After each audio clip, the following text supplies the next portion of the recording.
Hey guys, welcome back to the video. In this video, you guys, my spoiler review and breakdown of Black Adam. So that's right, in this video, we're going to be talking all things spoilers for Black Adam. So if you haven't already seen Black Adam, like this video and come back to it later. But if you have seen Black Adam, let me know what you thought of it in the comments down below. And I'm going to start off by talking about the post-credit scene with that absolutely insane cameo. But before you get to it, if you guys are new here and you enjoy all my movie and TV show reviews, reactions, and breakdowns, make sure to subscribe button notifications so you don't miss any time I upload a video or I go live. Both wasting more time, let's get right into it. So yeah, the post-credit scene. So I'm going to quickly run through it for you guys. So Waller is basically like a hologram talking to Black Adam. Black Adam says there's no one on this planet that can stop me. Waller calls in a favor. Black Adam basically blasts the drone out of the air, and then out of the shadows comes Superman. So before you can even see his face, Superman says, "It's been a while since anyone's made the world this nervous." And then you see Henry Cavill's face come out of the shadow, and he says, "Black Adam, we should talk." And my entire theater lost their crap here. And it wasn't even a near full theater, and everyone was so excited. Sadly, I did get it spoiled for me, and I hate that people thought it was an open invitation to just talk about the post-credit scene because a few articles used it as their headline. Leakers started talking about it like last week. I literally knew about this post-credit scene last week, which kind of sucked. I still did cheer just for the environment type of thing, but it wasn't my real reaction. My real reaction would have been absolutely insane if I didn't know that Superman was back here. But we also literally know from the Hollywood Reporter article, they blatantly just came out and said that the reshoots were done in September for this scene, which number one is absolutely insane because that means The Rock was that dedicated to get Henry Cavill into this movie. But I do want to talk about Henry Cavill's future in the DCEU at the very end of this video because I do want to go through the actual movie itself before we waste any more time. But I will also say the look of Superman, I really do like it here. I love the more vibrant suit. The yellow definitely looks a little bit more orange, so I hope they do fix that because I don't know what it was. It was just, maybe just a little too vibrant, but the hair looks so great. It's not that slicked back Zack Snyder Superman hair. It's actually curly hair, and I don't know. It really just made me smile. It just felt like a real Superman, not just like this depressed Superman that we have with Zack Snyder. No offense to anyone that enjoys that Superman. He's just not for me. And also that suit that we got might just be one of the best live action Superman suits we've ever gotten. If not the best, but I don't know. Tyler Hoechlin's suits definitely come close. But yeah, I do want to move on to talk about the movie itself. But again, you can skip through the timestamps in the description down below if you want to hear me talk about any specific things. But I'm going to start off this video by talking about the characters of the movie, just general characters. I do have specific characters I want to talk about, like Dr. Fate, Black Adam, stuff like that. But the general characters, the JSA, I thought they were all great. I feel like Atom Smasher and Cyclone, I did say this in my initial reaction video, I feel like they had very little screen time, but they were very interesting characters. So I'd be very excited to see where they go in the future of the DCEU and how they're really used. You know, will we get a JSA spin-off movie? Will we just get a JSA HBO Max show? Will we get a backstory on these characters? I do feel like the way they introduced them, though, it did allow us to get connected with the characters very quickly. I think they introduced them in a very well way. And I think that does go hand in hand with the pacing, which we'll talk about near the end of this video. But I definitely think the pacing was a little off in the beginning in terms of just setting up Black Adam's backstory, then setting up Black Adam, then setting up our human characters, then setting up the JSA, and then bringing it all together. I definitely felt like it was a little bit weird in that way, but I definitely still enjoyed the introduction of all of these characters. And Hawkman is one that I specifically want to talk about, which I don't really have a specific like section that I want to talk about him in. He's just a really cool character. I love his combat. I love his wings. I love his little axe thing. I really like the combat with this character. He's so entertaining, and I really hope in the future the DCEU they utilize him, because obviously we're going to talk about Dr. Fate in just a second here, but I think his mentorship type of thing with Dr. Fate and Dr. Fate really teaching him how to do stuff and just him leading Hawkman on. I thought that was such a great dynamic, and I want to see Hawkman move past this and see how this incident with Dr. Fate has obviously affected him and all this kind of stuff. And so yeah, Hawkman definitely one of the more interesting characters in this entire movie. But of course, I want to talk about the most interesting character in my opinion, not the best I would say, but the most interesting, Dr. Fate, played by Pierce Brosnan, an older James Bond, which is insane to say that a James Bond is in the DCEU. But nevertheless, I thought Pierce Brosnan was phenomenal as Dr. Fate. Definitely the best actor role in this movie. And I will say it was weird to me how emotionally connected I got to a character that had very minimal screen time in this movie. But I just love Dr. Fate. And I also love Doctor Strange. So it might be a correlation of just the powers type of thing, but I love magical powers, and I really liked how they did the whole prism thing with his character, and his death really just ripped me apart. That was something that I kind of knew going in, that if they're gonna do a Dr. Fate project in the future and keep him in the DCU, since it is more of a mantle type of thing, they can definitely kill off Pierce Brosnan's character, because also he's fairly old. I don't think he's gonna want to be in a franchise like this for a very long time, and so just introducing the mantle of Dr. Fate was a really good idea in my opinion. So I like the way they executed the introduction of the character, but at the same time, you know, it was very sad to see him die like that. But I think what's very interesting about the storytelling in this movie is the fact, and this commends the storytelling, is the fact that I was so attached to Dr. Fate in this movie after such a short amount of time. Again, I really just like the performance as well. Pierce Brosnan gives probably the best performance of the movie, in my opinion, through Dr. Fate. Just hearing him talk and spit all of this knowledge, and him being able to see the future. Just when he first saw the future in the beginning of the movie, I was very, very conflicted on whether I liked that or not, because I definitely feel like one character being able to see the future, it lessens the stakes just a little bit, because they know the outcome and the audience doesn't, but they keep teasing us with it, and then characters keep asking about it. So it's a very weird back and forth for me. But the fact that they just showed the same like 3 clips every single time Dr. Fate saw the future, I really like that, because it really kept it a mystery, but also showed us that he saw Hawkman dying. And then obviously at the end of the movie, whenever he locks up the walls and he goes to fight Sabak, we see that obviously he's closing off the walls, he won't let Hawkman die. And then obviously we still see Hawkman technically die, and it was the same vision that we saw that Dr. Fate saw. And so it was a very cool back and forth type of thing. And it was very cool that Dr. Fate knew that, okay, this is where his line ends and this is what he can do to save Hawkman. And again, I love that relationship so much, and it's something I wasn't really expecting going into this movie, especially not knowing the JSA. I wasn't really expecting me to be so invested into this relationship, but I really liked it. And I also really like his abilities. I think his abilities are probably the coolest out of the JSA. I mean, Black Adams are definitely the most badass, but I mean, Dr. Fate's, they're just so visually pleasing. And in the final battle, whenever he's like talking to Black Adam and it zooms through his mask, it's definitely, people are going to be like, oh, it's an Iron Man thing, he's a Doctor Strange copycat, whatever. I don't care about the MCU comparisons,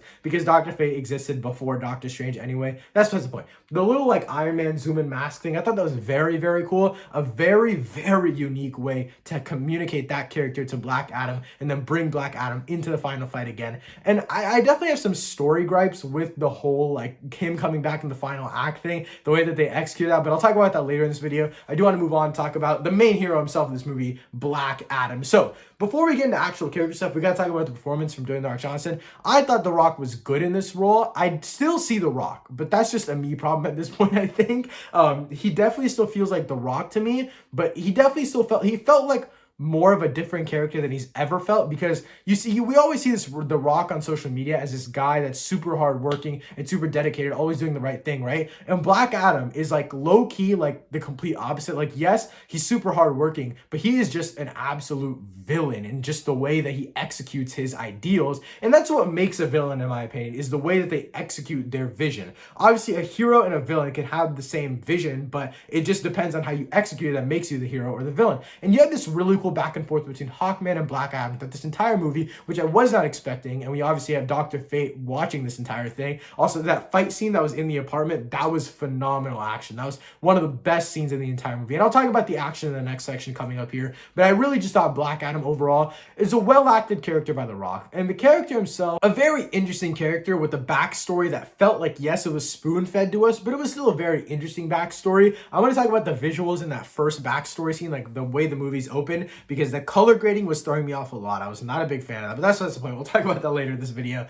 I think that backstory and just the way that they go back to the Shazam and all that kind of stuff, and they bring back the whole mythical side of the DCEU that we haven't seen since Shazam.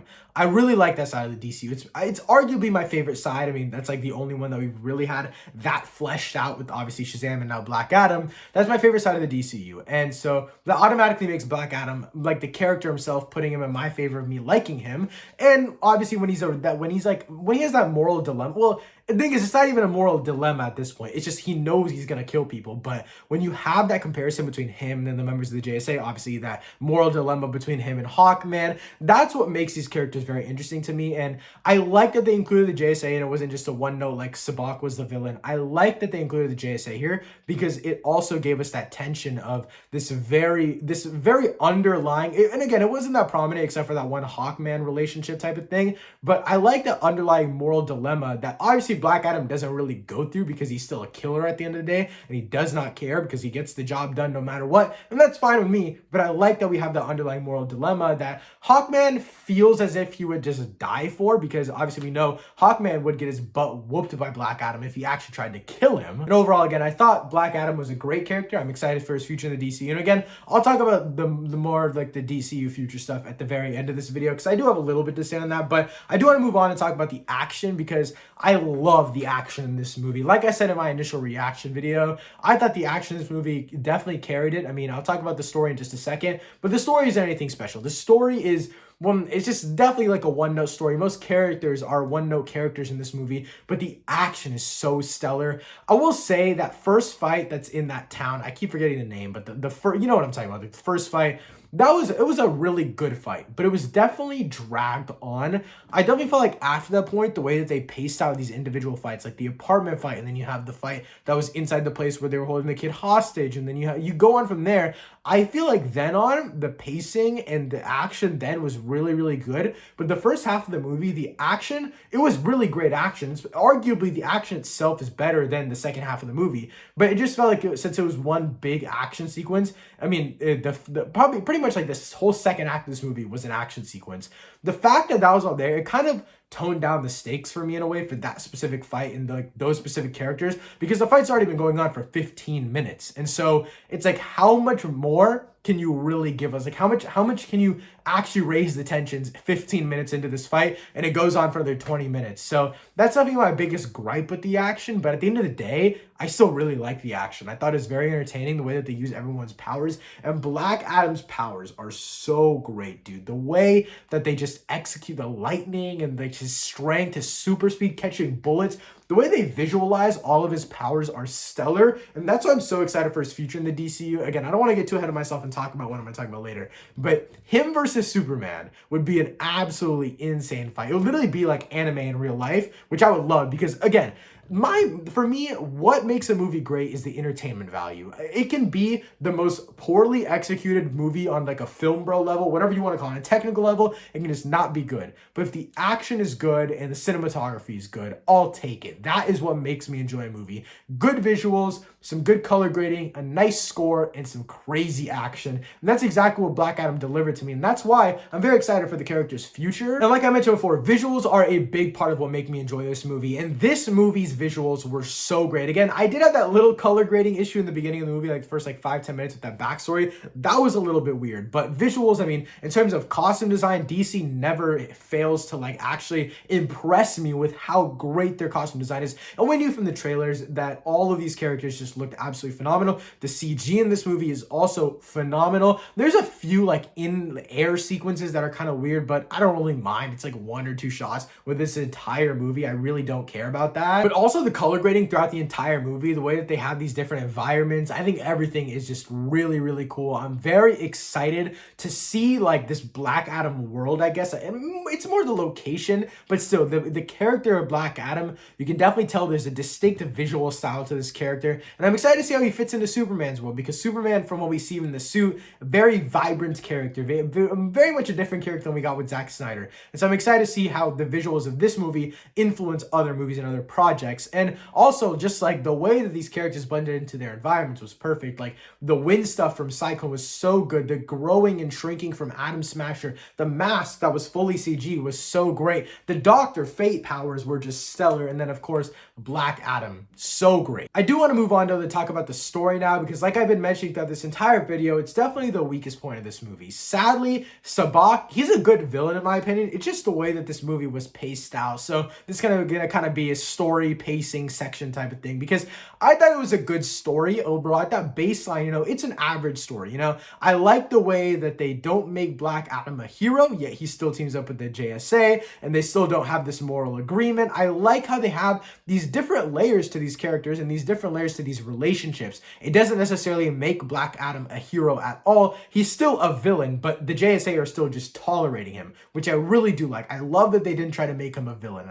I can really, that surprised surprised me because I genuinely thought they're just gonna make Black Adam a hero right away, and I really like that they're just creating him into a. And honestly, I will say they do ride the line between like hero, anti-hero, and villain very well, especially throughout the movie. They start him off as like a villainous character in the point of view of the JSA, then they turn him into a little bit of a hero, and then an anti-hero by the end. And I really like that transition of the character overall throughout the entire movie. But of course, with the story, we gotta talk about Sabak. Again, I thought he was a good villain. I think his character looked a little weird. Like the face was, I don't know what they were doing with the CG, but the face looked slightly off. It was just uncanny valley stuff, which it's not that big of a deal, but I just want to mention it. I liked the whole throne, sitting on the throne thing. I also liked how they included the humans in this movie. I wanted to talk about that in the story because though it kind of messes up the pacing with introducing like that lady and then her brother and then the kid, it kind of messes up the pacing in the beginning of the movie because that's like, but it's also like how the whole story like propels into like they steal the kid, they have to get the kid back, and then blah blah blah, and then Sabak thing, and it all leads into one another very well. But I definitely just felt like the family thing, it was a little weird to introduce in the beginning of the movie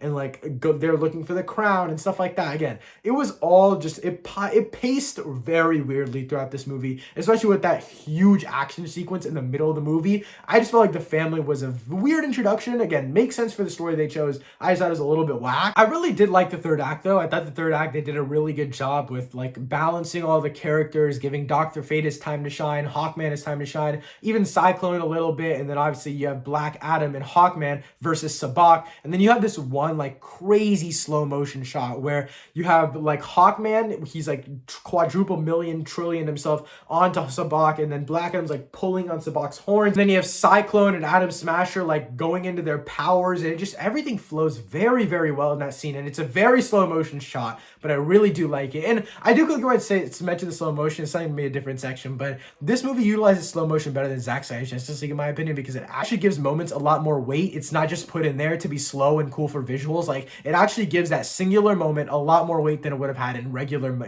motion, not slow motion. So I don't honestly, I thought it was a really cool creative choice. That's pretty much my thoughts about Black Adam. Before I give you guys my final score, I do want to quickly talk about the future of the DC universe, and more specifically just Black Adam. I mean, I definitely think Black Adam's future in the DCU is big. I mean, The Rock saved the DCU pretty much in terms of just putting together all these future projects, getting Henry Cavill back. And The Rock has said in multiple interviews, you know, with a new era of like actual heads at DC and Warner Brothers, that's where you can usher in a new like era of the movies itself. Is like you have different people leading the movies. So obviously the movies are going to change, the universe is going to change. So it seems like they're going in the direction the right direction in my opinion. And I'm interested to see where they go in terms of Superman's tone, because the suit and the curly hair, I don't think they're going in that Zack Snyder dark direction at all. And I'm kind of happy about it, because if you think about it, you have this very happy and honestly just a little bit more like happy Superman, right? But then you also have this like very dark Black Adam. And I like the way that they teeter the line between rated R and PG-13 with this Black Adam character, because he's a violent character.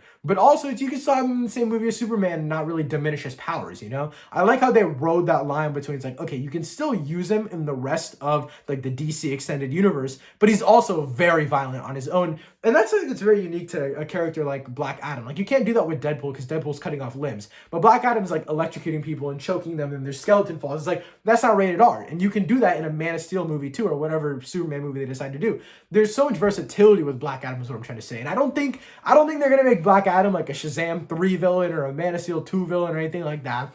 I do, though, think that Black Adam will be the next big bad of the DC Extended Universe. And when I say big bad, I mean, like, he'll definitely pop up in more projects, but I think, you know, we'll get our Black Adam trilogy. I think we'll finish off our Man of Steel trilogy, and we'll probably finish off our Shazam trilogy. And I think Shazam and Wonder Woman are going to start to bleed into each other. That's kind of my theory, is like their lores and characters are going to kind of get mixed up into each other, which I think will be very, very cool. Because Wonder Woman 84, though it's not my favorite movie, that tone definitely fits with Shazam a little bit more. And so I hope they don't keep that tone, because it was very weird for the character. But I think it would be interesting to see how those two characters come together and work together. And so I think bringing those two characters together, obviously, you know, you have your Superman and then maybe whatever Batman they decide to do, whether it's Keaton or Affleck, I don't know what they're doing. You have your Aquaman, you have your Flash, that obviously Ezra Miller is getting recast, but whatever they decide to do with that character, right? I think that'd be very interesting. It's just bringing this whole DCEU together, and Black Adam is your final big bad villain. And I think that'd be very, very cool. And again, it's just a very slow build. You know, you also have your JSA, which I think would be very cool for spin-off projects.